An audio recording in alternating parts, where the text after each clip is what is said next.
ഒരാഴ്ച മുമ്പാണ് നടൻ മോഹൻലാലിന് കടുത്ത പനിയും ശ്വാസമുട്ടലും അനുഭവപ്പെട്ടത്. തുടർന്ന് ഈ പ്രശ്നങ്ങൾ ഗുരുതരമാവുകയും ചെയ്തു. കൊച്ചി അമൃത ആശുപത്രിയിലെ ഡോക്ടറുടെ ചികിത്സ നടൻ തേടിയിരുന്നു. പിന്നാലെ താരസംഘടനയായ അമ്മയുടെ റിയാലിറ്റി ഷോയിൽ 2 ദിവസത്തെ പരിശീലനത്തിലടക്കം നടൻ പങ്കെടുക്കുകയും ചെയ്തു. പിന്നാലെയാണ് മലയാള സിനിമയിലെ താരങ്ങളിൽ ഓരോരുത്തരായി ഊരാക്കുടുക്കിൽ പെട്ടത്. ലൈംഗികാരോപണം അടക്കമുള്ള വിഷയങ്ങളിൽപ്പെട്ട് നാണം കെട്ടിരിക്കുമ്പോൾ ഭാര്യയ്ക്ക് സുഖമില്ലെന്ന പേരിൽ വിദേശത്തേക്ക് പറന്നിരിക്കുകയാണ് മോഹൻലാൽ. ഒരക്ഷരം പോലും പ്രതികരിക്കാതെ, മിണ്ടാതെ, ഉരിയാടാതെയാണ് മോഹൻലാൽ പറന്നിരിക്കുന്നത്. പനിയും ശ്വാസമുട്ടലും കാരണം വളഞ്ഞപ്പോൾ സുചിത്രയായിരുന്നു നടനൊപ്പം ഉണ്ടായിരുന്നത്.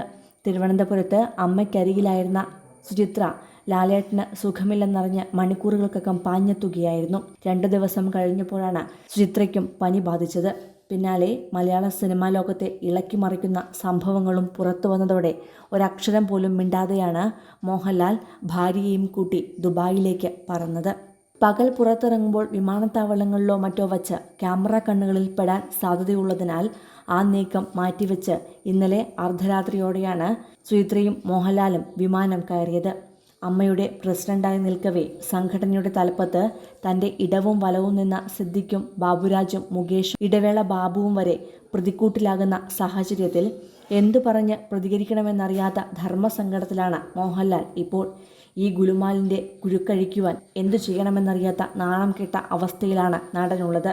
അതുകൊണ്ട് തന്നെയാണ് ഭാര്യയുടെ ചികിത്സയ്ക്കെന്ന പേരിൽ വിദേശത്തേക്ക് മുങ്ങിയതും. അതേസമയം സംഘടനയിലെ കൂടുതൽ അംഗങ്ങൾക്കെതിരെ ലൈംഗികാരോപണം ഉയരുന്ന സാഹചര്യത്തിൽ രാജിവെക്കാൻ വരെ മോഹൻലാൽ സന്നദ്ധത അറിയിച്ചുവെന്നാണ് വിവരം. ഇതുവരെ ആരോപണം ഉന്നയിച്ചവരൊന്നും അമ്മയിൽ അംഗങ്ങളല്ല എന്നായിരുന്നു പലരും പറഞ്ഞിരുന്നത്. എന്നാൽ ഇപ്പോൾ അംഗങ്ങളായ നടിമാരുടെ പരാതികൾ വരെ സംഘടന അവഗണിച്ചെന്നും അമ്മയ്ക്കെതിരെ ആരോപണം ഉയർന്നിട്ടുണ്ട്.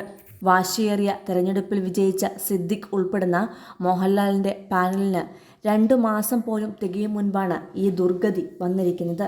ഈ സാഹചര്യത്തിൽ മോഹൻലാൽ കൂടി നേതൃത്വത്തിൽ നിന്നും പിന്മാറിയാൽ സംഘടനയെ ആര് നയിക്കുമെന്ന ചോദ്യം സൂപ്പർ താരങ്ങൾക്കിടയിലുണ്ട്. ആരെങ്കിലും നയിക്കട്ടെ എന്ന നിലപാട് ചില യുവതാരങ്ങൾ സ്വീകരിച്ചിട്ടുമുണ്ട്. എല്ലാവർക്കും രാജിവെച്ച് വീണ്ടും തെരഞ്ഞെടുപ്പ് എന്ന ചിന്തയെ ജഗദീഷും പിന്തുണയ്ക്കുന്നുണ്ട്.